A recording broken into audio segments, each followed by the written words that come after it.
La parole est à Madame Aude Luquet.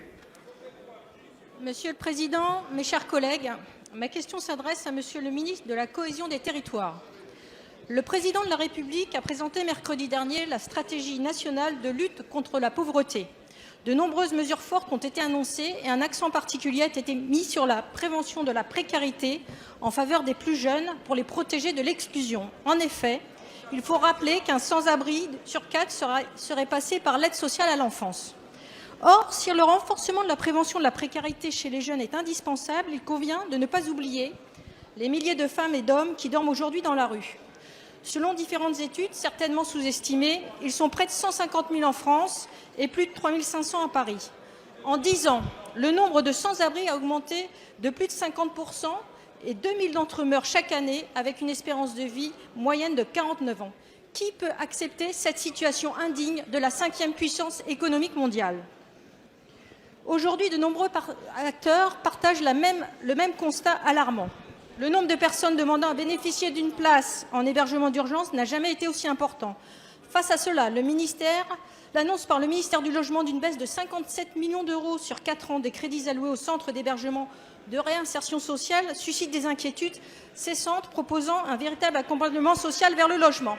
En effet, on ne peut se contenter, comme l'ont fait les gouvernements qui nous ont précédés, de mettre les sans-abri sans domicile fixe à l'abri l'hiver et les remettre à la rue le reste de l'année sans les accompagner dans un parcours de reconstruction qui puisse leur permettre d'en sortir durablement. Ma question est donc la suivante. Quelles mesures concrètes le gouvernement entend-il mettre en œuvre pour que la promesse tant de fois faite en vain ces dernières années que plus aucune personne ne dorme dans la rue soit tenue et pour donner à ces femmes et à ces hommes une chance de retrouver une place digne dans notre société? Je vous remercie. La parole est à Monsieur Jacques Mézard, ministre de la Cohésion des Territoires. Merci Monsieur le Président, Mesdames et Messieurs les députés, Madame la députée Aude Luquet. Je voudrais tout d'abord rappeler ce que nous avons fait ces derniers mois dans le domaine de l'hébergement d'urgence. Jamais, jusqu'à ce jour, un effort aussi important n'avait été accompli. Entre le PLF 2017 et le PLF 2018, c'est une augmentation de 11%.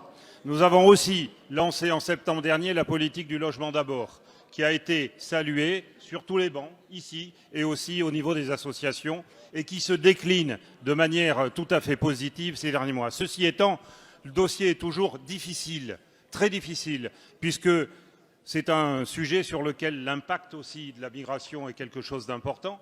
Mais je tiens à rappeler que nous avons aujourd'hui ouvert en février 153 000 places.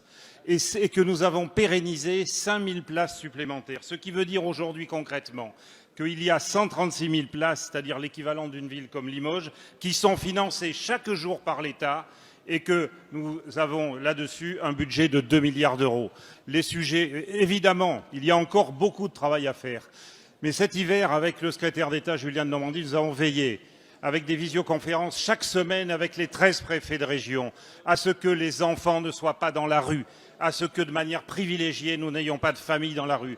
Le sujet existe toujours et je dois dire que nous travaillons de concert avec les collectivités locales et que nous participerons dans les mois qui viennent aux Nuits de la Solidarité parce que c'est un effort commun qui nécessite l'alliance des collectivités locales et de l'État. C'est en ce sens que nous travaillons.